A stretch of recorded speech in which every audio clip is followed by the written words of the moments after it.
Welcome to Millennium News 24 Daily News Update. Tornado warnings, flash flooding and large hail added insult to injury for people in the Midwest already contending with heat, humidity and intense flooding after days of rain. The National Weather Service on Tuesday afternoon and evening issued multiple tornado warnings in parts of Iowa and Nebraska as local TV news meteorologists showed photos of large hail and spoke of very heavy rain. Earlier on Tuesday, floodwaters breached levees in Iowa, creating dangerous conditions that prompted evacuations. A vast swath of lands from eastern Nebraska and South Dakota to Iowa and Minnesota has been under siege from flooding from torrential rains since last week, while also being hit with a scorching heat wave. Up to 18 inches 46 centimeters of rain have fallen in some areas, and some rivers rose to record levels. Hundreds of people were rescued. Homes were damaged and at least 12 people died after driving in flooded areas.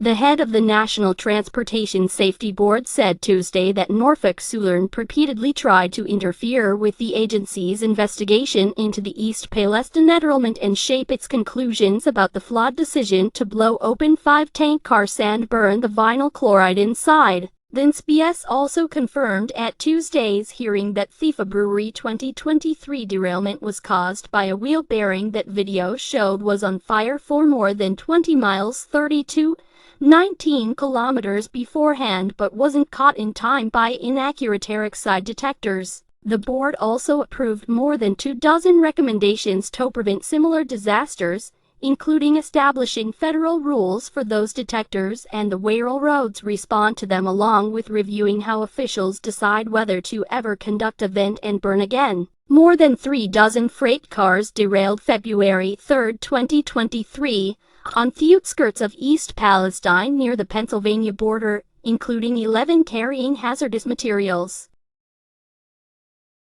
Many states are failing to track how frequently children in foster care facilities are abused, sexually assaulted or improperly restrained, leaving them vulnerable to mistreatment, the U.S. Health and Human Services Office of Inspector General said in a report Wednesday. The findings come just 2 weeks after a Senate committee investigation revealed children are subjected to abuse in foster care facilities in the country that are operated by a handful of large, for-profit companies and financed by taxpayers. States that are responsible for the nearly 50,000 children in these facilities are not doing enough to piece together which facilities or companies are problematic, according to the latest federal report. More than a dozen states don't track when multiple abuse happen at a single facility or across facilities owned by the same company, the HOIG report found.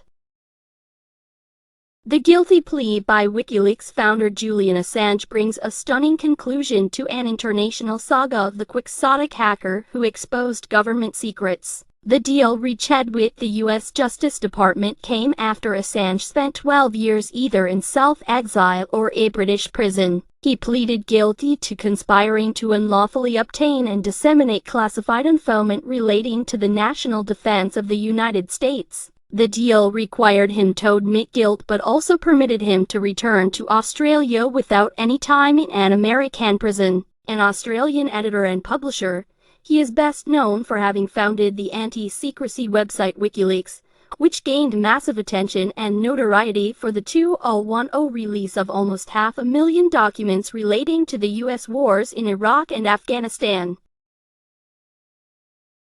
Thousands of protesters stormed Kenya's parliament Tuesday to protest tax proposals, burning part of the building, sending lawmakers fleeing and drawing fire from police in unrest that the president vowed to quash. Several people were killed. It was the most direct attack on the government in decades. Journalists saw at least 3 bodies outside the complex where police had opened fire, and medical workers reported 5 people killed. Clashes spread to other cities. There was no immediate word on arrests. Today's events mark a critical turning point on how we respond to threats to our national security, President William Ruto said, calling the events treasonous and vowing to quash unrest at whatever cost. Kenya's defense minister said the military had been deployed to support police during the security emergency and breaching of critical infrastructure.